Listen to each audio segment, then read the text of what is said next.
Hello good morning friends. வாங்க இன்றைக்கி நம்ம எம்வி விலாக்ஸ் ஆஃப் மலர்விழி சேனலில் பார்க்க போகிறது என்னென்னா சொரக்காய் மிளகு தொக்குங்க. இந்த மிளகு தொக்கு வச்சு செய்யும்போது அவ்வளோ நல்லாயிருக்கும். வாங்க வீடியோக்குள்ளே போகலாம், எப்படி செய்யலான்னு பார்க்கலாம். சொரக்காய் நீர் சத்து உள்ளதுங்க, ரொம்ப நல்லது. நான் அந்த காயத்தோலை செதுக்கிட்டு உள்ளே இருக்கிறதெல்லாம் எடுத்துகிட்டு இந்த அளவுக்கு நறுக்கி வச்சுக்குங்க. நல்லா பெரிய வெங்காயம் ஒன்று நறுக்கி வச்சுட்டு தக்காளி ஒரு 3 தக்காளி நறுக்கி வச்சுருக்கேங்க. தக்காளி தான் இது கொஞ்சம் அதிகமாக போடணும். ஒரு வானல் வச்சு எண்ணெய் ஊற்றி ஒரு 3 ஸ்பூன் ஊற்றி கடுகு கொஞ்சம் போட்டுட்டு ஜீரகம் போடுங்க. ஜீரகம் நல்லா 1 ஸ்பூன் பக்கமே போடலாங்க. போட்டு நல்லா பொரிஞ்சதும் அந்த ஒரு வெங்காயத்தை எடுத்து போட்டு வதக்கி விடுங்க. வெங்காயம் நிறையா தேவையில்லை, ஒன்று போதும். இதுக்கு தக்காளி தான் இதுக்கு அதிகமாக தேவைங்க. இதை வதக்கிட்டு ரொம்ப வதங்கணும்னு அவசியம் இல்லைங்க. லேசாக வதக்கி விட்டுட்டு ஒரு 1 or 2 மினிட்ஸ் வதக்கிட்டு அப்படியே தக்காளி எடுத்து போட்டு வதக்க ஆரம்பிச்சிடலாங்க. சீக்கிரமாக செய்யலாம். இந்த சொரக்காய் அவ்வளோ சத்து உள்ளதுங்க. குழந்தைங்க சாப்பிட்லைன்னா கூட இந்த மாதிரி செஞ்சு கொடுங்க. ஈஸியாக குழந்தைங்க விரும்பி சாப்பிடுவாங்க. பாருங்கள், இப்போ தக்காளியும் போட்டு ஒரு 2 நிமிஷம் வதக்கி விடுங்க. நல்லா வதக்கி விட்டுட்டு நம்ம நறுக்கி வச்சுருக்கோம் இல்லைங்களா சொரக்காய், அதையும் எடுத்து போட்டுருங்க. சின்ன சின்ன பீஸாக தான் நான் நறுக்கியிருக்கேன். இதேமாரியே நறுக்கி போட்டுக்கலாங்க.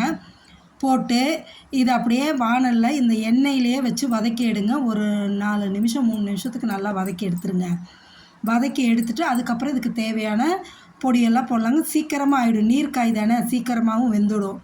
ஒரு 1/2 ஸ்பூன் மஞ்சத்தூள் போட்டுக்குங்க. நல்லா ஸ்கூப்பாக 1 ஸ்பூனுக்கு மிளகாத்தூள் போட்டுக்குங்க. தனி மிளகாத்தூள் இல்லைங்க, சாம்பார் தூள் 1 ஸ்பூன் போட்டுக்குங்க. போட்டுட்டு இந்த காய்க்கு தேவையான அளவு உப்பை போட்டு அப்படியே நல்லா கிளறி விடுங்க. ஒரு நிமிஷம் கிளறி விட்டுட்டு இது வேகிற அளவுக்கு தேவையான அளவு தண்ணியை மட்டும் ஊற்றி நல்லா வேக வச்சிடலாங்க.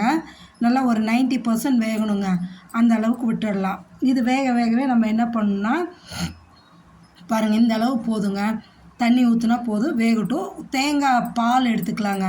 தேங்காய் பால் முதல் பால் தான் எடுக்கணும். ஒரு 3 பத்தை தேங்காய் எடுத்து மிக்ஸி ஜாரில் போட்டு நல்லா கெட்டியாக தேங்காய் பால் எடுத்துக்கலாங்க. அந்த முதல் பால் மட்டும்தான் ஊற்றணும். இந்த அளவு வெந்து வரணுங்க. நல்லா காய் வெந்து அந்த தண்ணி இருக்குது பாருங்கள், அதெல்லாம் சுத்தமாக இதாகணும். ஏன்னா இந்த நீர் காயினங்காட்டிக்கு இதுவும் தண்ணி விடும்.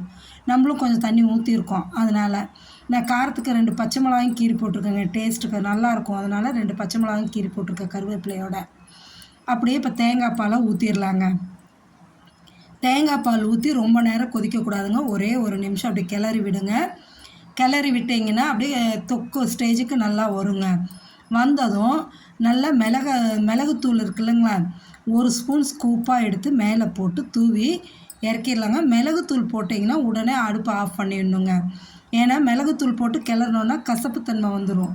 அதனால் மிளகுத்தூள் போட்டதுமே பட்டுன்னு அடுப்பை ஆஃப் பண்ணிவிடுங்க. இப்போ இந்த அளவு ஓகேங்க.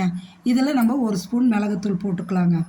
போட்டு அடுப்பை ஆஃப் பண்ணி கிளறி எடுத்து ஒரு பவுலுக்கு மாற்றி வச்சிடலாங்க. சூப்பரான சொரக்காய் மிளகு தொக்கு ரெடிங்க.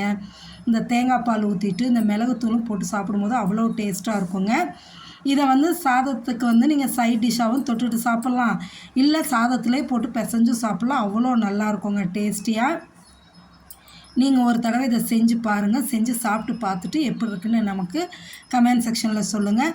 சூப்பரான இந்த சொரக்காய் மிளகு தொக்கு செஞ்சு பாருங்கள். நம்ம சேனலுக்கு புதுசாக இருந்திருந்தீங்கன்னா மறக்காமல் சப்ஸ்கிரைப் பண்ணுங்கள், லைக் பண்ணுங்கள், ஷேர் பண்ணுங்கள். Okay, thanks friends.